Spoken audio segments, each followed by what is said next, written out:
him. We are the winners of Eurovision. We are. No, you're not.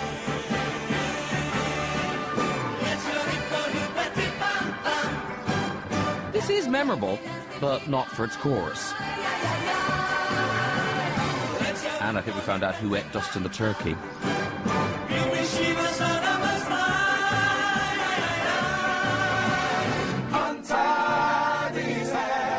Message received. So now Blue are putting the hours in on their chorus for I Can. We've worked really hard on the chorus of I Can. B, to get it spot on. We wanted people to sing it back. The minute you hear that chorus, it automatically lifts you. I can get back up again. We all, want to sound like one, so it's working with each other's strengths and weaknesses and finding out who's good at doing the high bits, the low bits, the mid bits. Should I change my harmony from I can? Because it's natural for me to go to a different one. Putting it together like a big sandwich that's going to look really juicy and taste even better, hopefully. I can, I will, I know I can. Blue always had big songs, big massive choruses that stuck out, and I think we've achieved that. I can, I can, Step 4, putting on a show. get back up again. So, your song is coming together nicely. Now it's time to start thinking about how you're going to perform it. With 35,000 people in the arena and over 100 million at home, you've got to make sure your song stands out on the night.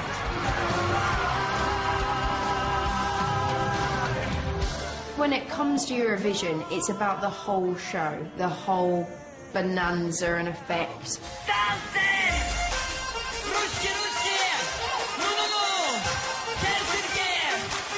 You have to think about what you do up on stage for Eurovision because it is about the whole package.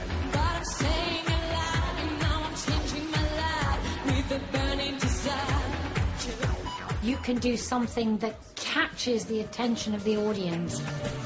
Bring in a surprise. It can't just be somebody sitting, singing a song, because, to be honest with you, that is dull. Boring, boring, boring.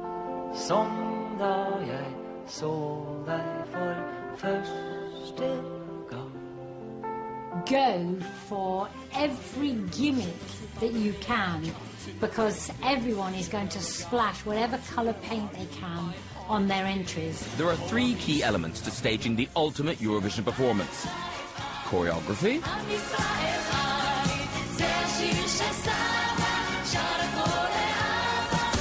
gimmicks, and the all-important costume. Get this wrong and you look like, well, a newborn Norwegian embraces. Get it right, however, and the results can stamp their mark into Eurovision history forever. Hard rock, hallelujah. Hard rock. Bucks Fizz, we all remember when they whipped off the girls' skirts. I do think that got them a lot of points. Cheryl came up with the idea because I wanted short skirts and she wanted long skirts, so it was a gem of a compromise.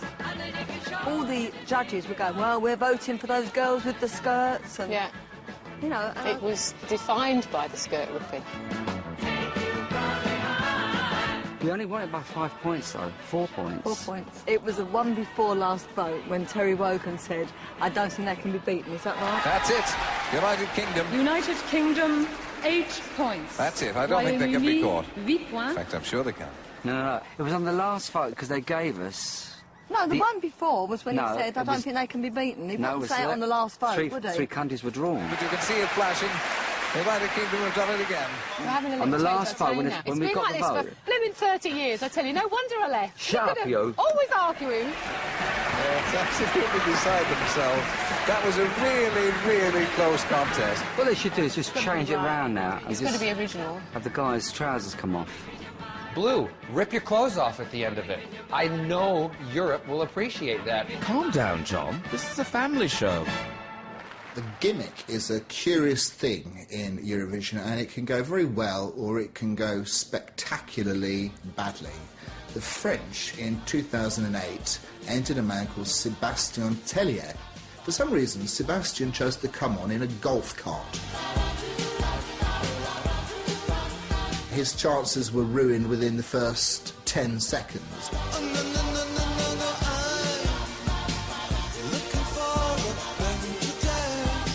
Other unsuccessful gimmicks were Sakis Ruvas standing on what looked like a giant stapler. Some people call it a ski slope.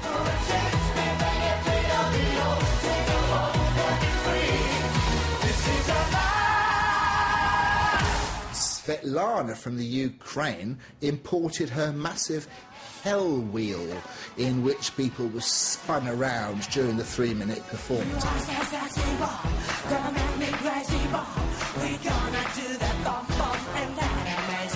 That didn't work for her either. You have to say, there are going to be those people that go, great song, but I don't like a dress. It does happen. I think I've heard it a few times. I may have said it once.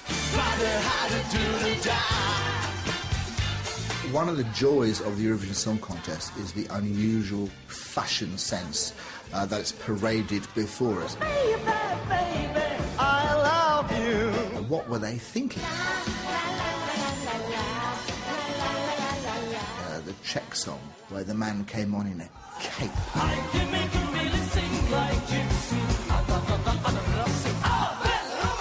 And then there was Adok Zoli for Hungary in a bizarre green costume.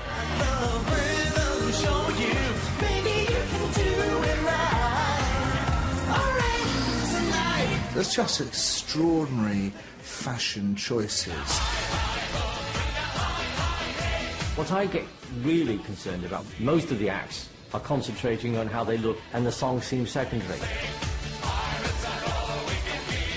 I think we've done so badly in Eurovision for a while now that we just need to play it straight. There's no room for gimmicks because for us it's really not working. In my head, I see like pew, fireworks. Get your pyrotechnics out. We're here today to look at some pyros for our, obviously, performance at the Eurovision. We want to create like some pew, bang, bang. It's best to be fairly subtle with it. We're going to start with showing you what we call a jet. Yeah, that's what I'm talking about. That's cool, isn't it? Is it possible to get the ones that carry on spraying for a bit longer? Oh, it's like bonfire night. Standing by. Wow. Yeah, so nice. I like that one, man. I like that one. That's better. Yeah. Oh, we like That's wicked. Yeah, I like that. Get back up. The last two have been the best. I want to create that kind of illusion on stage where it's very powerful, very strong. Rain falling down. If you like, you see, you can actually come all the way back to here and then you're really amongst it, so... Could you run through that? Can we see flames? That's what I'm talking about, mate. Yeah, man. Can you do that again? Because I'm kind of cold. We've never been gimmicky. We're not going to change for Eurovision. All we want to do is just make sure our vocals are on point, we do a really good performance, and we make our country proud. I want it to be really strong images. I want us to be all about our singing, and I want it to just look, as a performance, really, really strong, and a performance that people remember it by. So it's all coming together beautifully. But there's still one contentious Eurovision stumbling block to confront. To key change or not to key change? Is Eurovision Eurovision without a key change? Don't let others change your mind. Now you really gotta find it. I always thought it was kind of an integral part that you had to have one.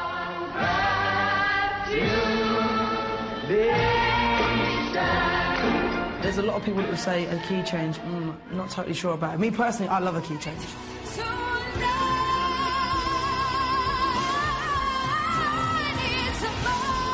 I think they're a little bit overrated, personally. I'm not sure that anyone sits at home waiting for the key change.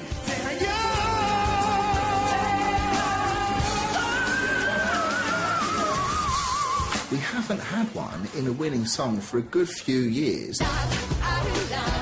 Let's take a look at the last 10 winners to see if that's true. 2010's winner, Lena. No key change.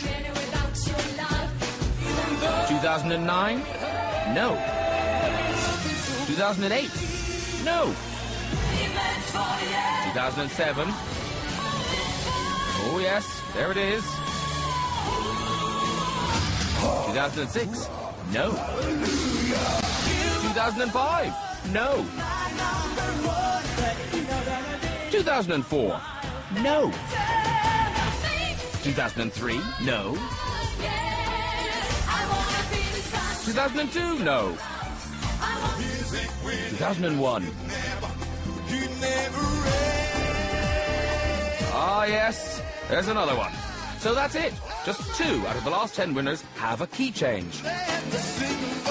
I love it when there is a key change and everyone in the whole room goes, oh, key change. I love it. It's a technique which I think is becoming a little over-familiar.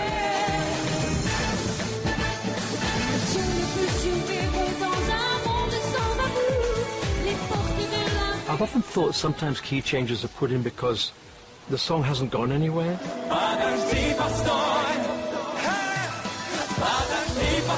And the only way to take it somewhere is to go and lift it, and it's a bona fide thing to do.